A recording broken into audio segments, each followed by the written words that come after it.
The only way I can be beat is if you cheat. If you cheat. If you play fair and square, I'm gonna win. I mean... This is the Miseducation of Nicki Minaj.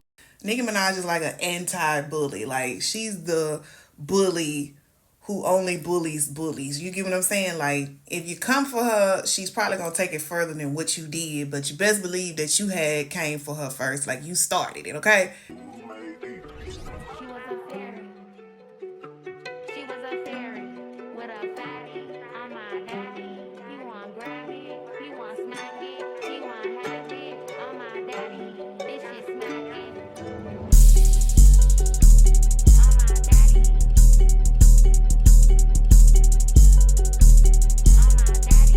So, do y'all remember when Cardi said shut up and get offline and go to the park or something like that when she was speaking to Nicki Minaj?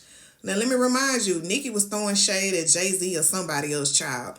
And Cardi inserted herself into the beef. You know, nobody, here comes Cardi, go to the park or whatever.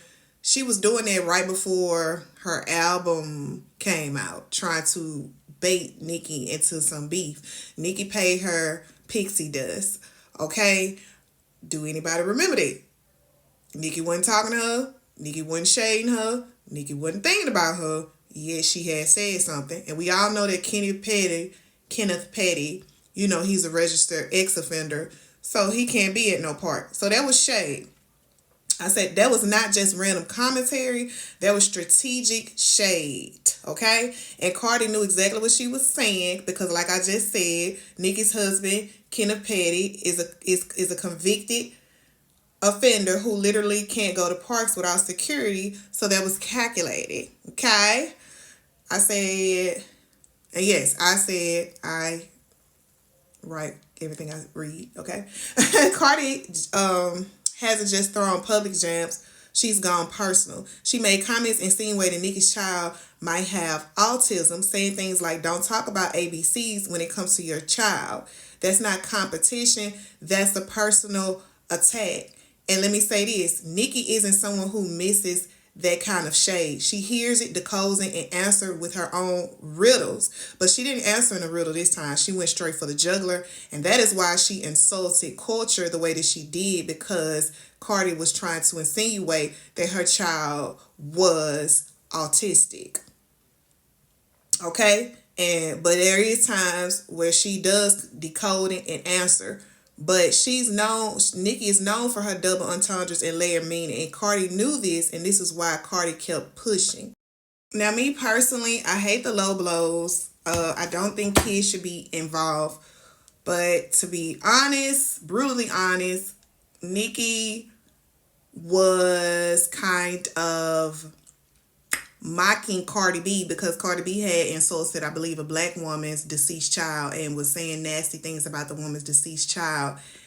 Yeah, I know you guys can look that up. That resurfaced again. And Cardi B also called black women monkeys and roaches. So that's why Nicki was calling culture those names. She was doing that as a, you see what I'm saying? Or telling her like one day somebody would call your kids the same thing because you have, you know, black children. And Cardi B has originally stated before, like, she likes interracial dating with black guys because she liked interracial dating, but then she turned around and said that she's Afro-Latino when it's convenient. So I just wanted to throw that up in there.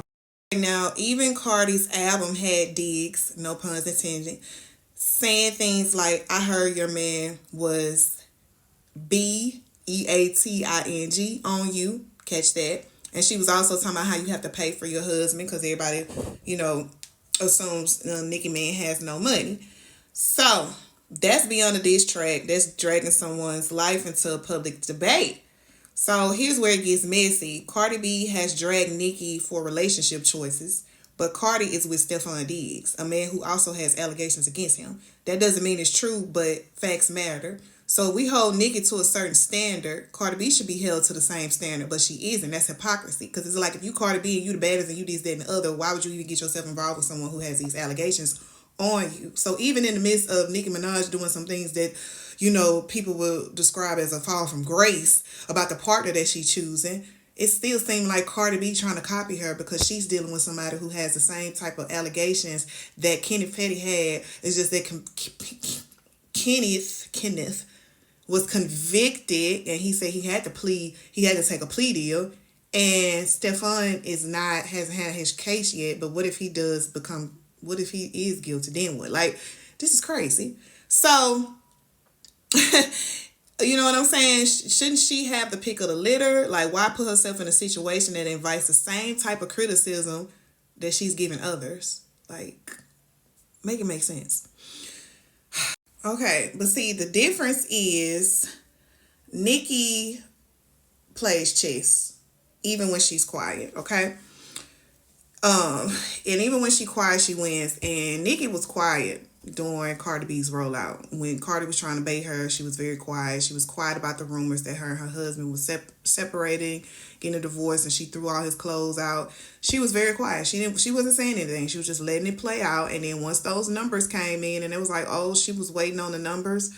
And it seems like Nicki was getting nervous about those numbers. And that's why she tweeted out her album date. That's the only thing she kind of did before. That was her only response during Cardi B's waiting on the numbers to come out.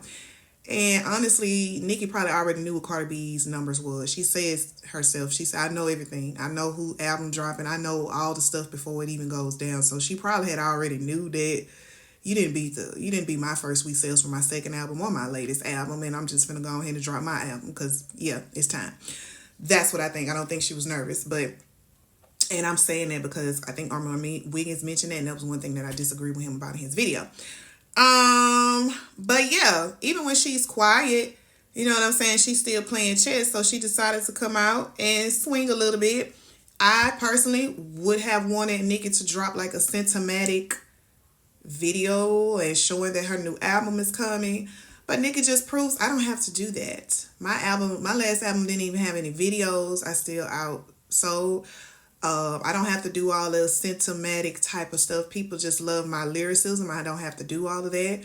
And I kind of get it because I'm reading off what I freestyle say to the camera, and it is what it is. I'm not the most tech savvy editor and coming with all. I do a little something that's me. But this is who I am, take it or leave it. And I think Nicki is doing that. And so I gave you a little bit of promo because I am the generous queen. And the Dominican Barbies are still got Nicki in number one. No, supposed to, Cardi is Dominican. They had Nicki's song, music, number one. And it's like, even when I give you scraps to run off of and give you the clickbait type stuff, I still win. It's like, no matter what I do, I'm going to still win. And that's what, people hate. You get what I'm saying? So even if she loses followers, her influences remain. They'll be back. Like Ireland, they'll be doubling back. Cardi uses Nicki. Nicki uses her silence or her words. In the media, they package it as Nicki being the aggressor. Please comment, like, share, and subscribe to our channel, and make sure that you turn on your Tinkerbell notifications. Sparkle, sparkle.